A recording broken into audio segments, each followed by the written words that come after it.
नमस्कार दोस्तों, स्वागत है आपका आज के मुख्य समाचारों में। दोस्तों यहां पर आपको देखने को मिलेंगी सुबह से लेकर शाम तक की तमाम बड़ी खबरें मुख्य समाचार ब्रेकिंग न्यूज अपडेट्स के रूप में।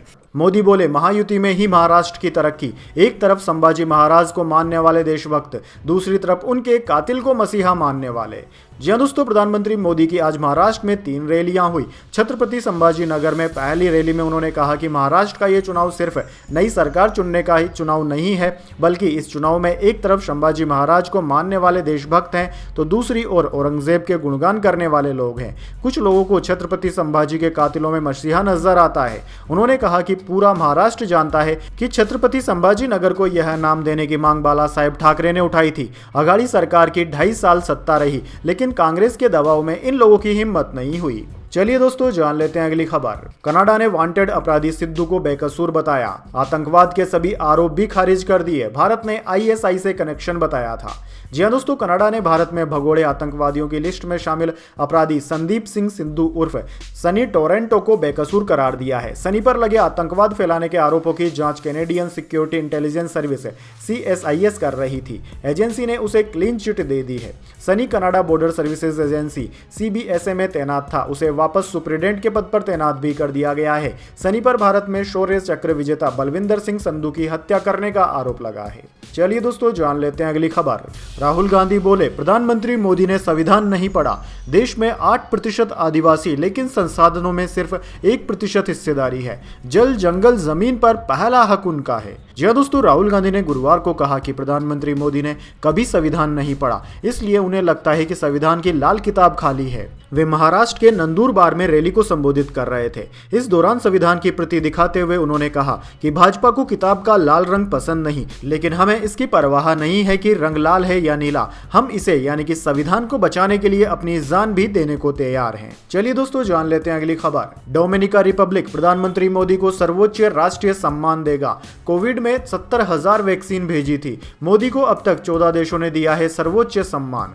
जी हाँ दोस्तों, कैरेबियाई देश डोमिनिका ने भारतीय प्रधानमंत्री नरेंद्र मोदी को अपना सर्वोच्च राष्ट्रीय पुरस्कार डोमिनिका अवार्ड ऑफ ऑनर देने की घोषणा की है। भारतीय प्रधानमंत्री को कोविड-19 महामारी के दौरान डोमिनिका की मदद करने के लिए यह पुरस्कार दिया जा रहा है। दरअसल दोस्तों, भारत ने फरवरी 2021 में डोमिनिका को एस्ट्राजेनिका कोविड-19 वैक्सीन के 70,000 डोज भेजे थे। यह वैक्सीन डोमिनिका और उसके पड़ोसी अन्य कैरेबियाई देशों के काम आई थी। भारतीय प्रधानमंत्री के डोमिनिका के हेल्थ इंफ्रास्ट्रक्चर में सहयोग के लिए यह अवार्ड दिया जा रहा है। चलिए दोस्तों जान लेते हैं अगली खबर। दिल्ली में स्मोक, 300 से ज्यादा फ्लाइट्स में देरी, 31 इलाकों में प्रदूषण गंभीर श्रेणी में पहुंचा। सबसे ज्यादा 567 AQI जहांगीरपुरी में दर्ज हुआ। जी हां दोस्तों, दिल्ली में गुरुवार को एयर क्वालिटी इंडेक्स गंभीर श्रेणी में पहुंच गया। गुरुवार सुबह 6 बजे दिल्ली के 31 इलाकों में प्रदूषण बेहद खराब श्रेणी से गंभीर श्रेणी में पहुंच गया। सबसे ज्यादा एयर क्वालिटी इंडेक्स 567 जहांगीरपुरी में दर्ज किया गया। वहीं पंजाबी बाग में 465 और आनंद विहार में 465 AQI दर्ज किया गया। वेबसाइट फ्लाइट ट्रेडर 24 के अनुसार धुंध यानी कि स्मोक के चलते दिल्ली एयरपोर्ट पर 300 से ज्यादा फ्लाइट्स में देरी हुई है।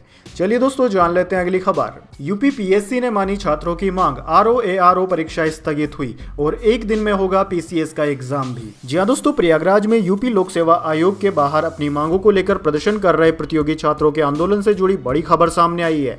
दरअसल दोस्तों, आयोग के अध्यक्ष संजय श्रीनेत की अध्यक्षता में हुई उच्च स्तरीय बैठक में फैसला लिया गया है कि PCS की परीक्षा एक दिन में और एक ही शिफ्ट में होगी। चलिए जान लेते हैं अगली खबर। अब ओवैसी ने 15 मिनट का जिक्र किया, फिर गुस्ताखी होने की एक्टिंग की। उनके भाई 2012 में कह चुके हैं 15 मिनट पुलिस हटा लो। जी हां दोस्तों, हैदराबाद के सांसद और AIMIM चीफ असदुद्दीन ओवैसी ने महाराष्ट्र के सोलापुर में बुधवार को चुनाव प्रचार के दौरान 15 मिनट का जिक्र किया। दरअसल दोस्तों, 2012 में उनके भाई अकबरुद्दीन ओवैसी ने कहा था कि देश से 15 मिनट के लिए पुलिस को हटा दो तो पता चल जाएगा कौन कितना ताकतवर है। चलिए दोस्तों जान लेते हैं अगली खबर। रिलायंस डिज्नी का मर्जर हुआ पूरा। इनके 120 चैनल और 2 OTT प्लेटफॉर्म है। भारत का सबसे बड़ा एंटरटेनमेंट प्लेटफॉर्म, 75 करोड़ दर्शक हैं।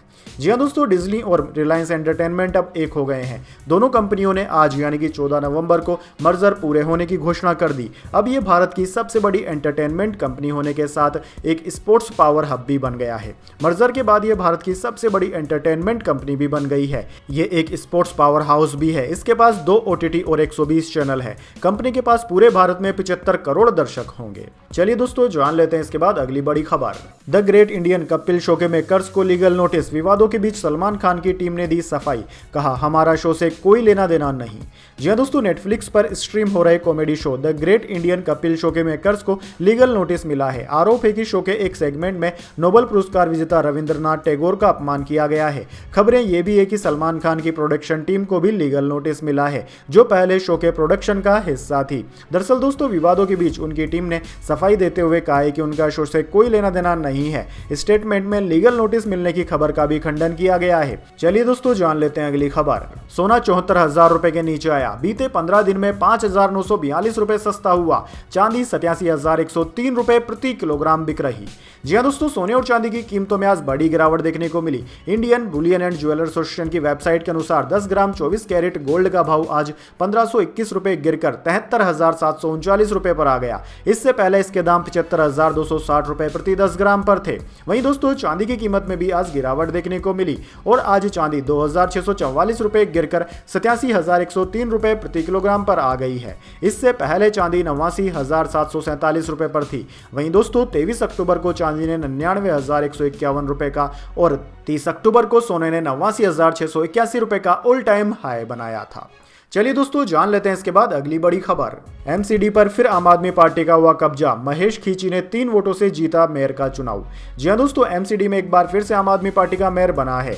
आम आदमी पार्टी उम्मीदवार महेश खींची चुनाव जीतकर मेयर बन गए हैं। उन्होंने बीजेपी उम्मीदवार किशन लाल को 3 वोटों से हरा दिया।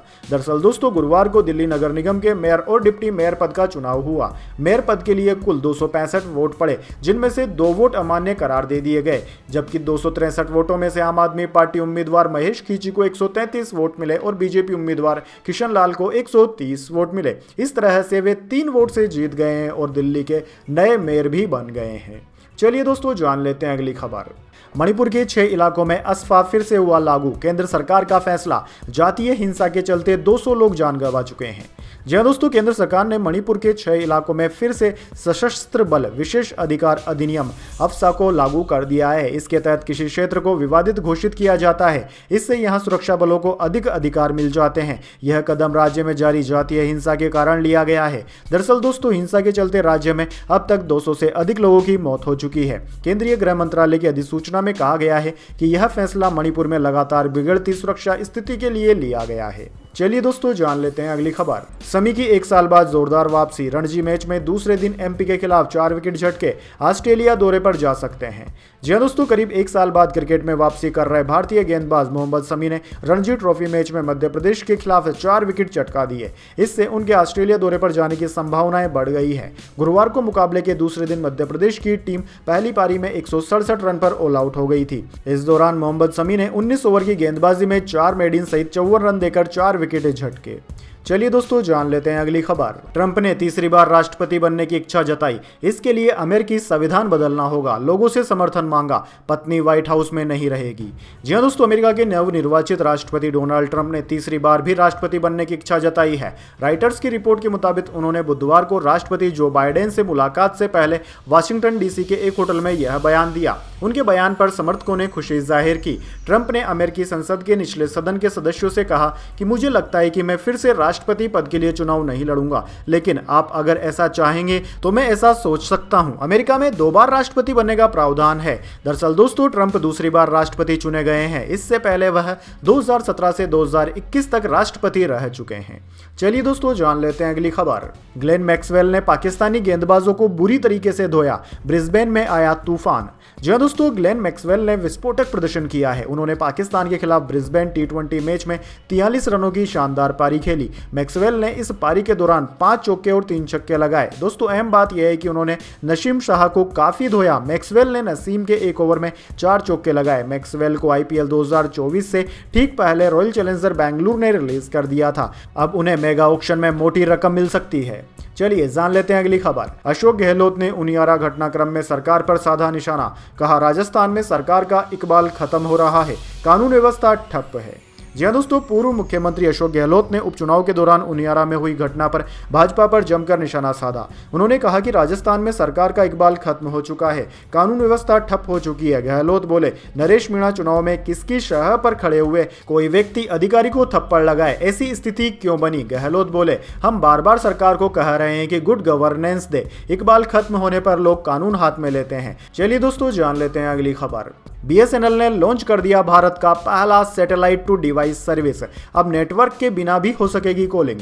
जी हाँ दोस्तों, BSNL ने भारत में पहली सैटेलाइट टू डिवाइस सर्विस को लॉन्च कर दिया है, जो देश के सबसे दूर दराज इलाकों में भी कनेक्टिविटी प्रदान करेगी। दरअसल दोस्तों, बुधवार को दूरसंचार विभाग डोट ने इसकी घोषणा की और बताया कि यह सर्विस अमेरिकी कंपनी वियासेट के कोलैबोरेशन से शुरू की गई है। इस नई टेक्नोलॉजी का उद्देश्य ऐसे क्षेत्रों में कनेक्टिविटी प्रदान करना है जहां सामान्य मोबाइल नेटवर्क नहीं पहुंचता है। दोस्तों, आपको बता दें, आज भी भारत में ऐसे कई इलाके हैं जहां जियो, एयरटेल, वोडाफोन आइडिया समेत किसी भी टेलीकॉम कंपनी का नेटवर्क नहीं पहुंच पाता है।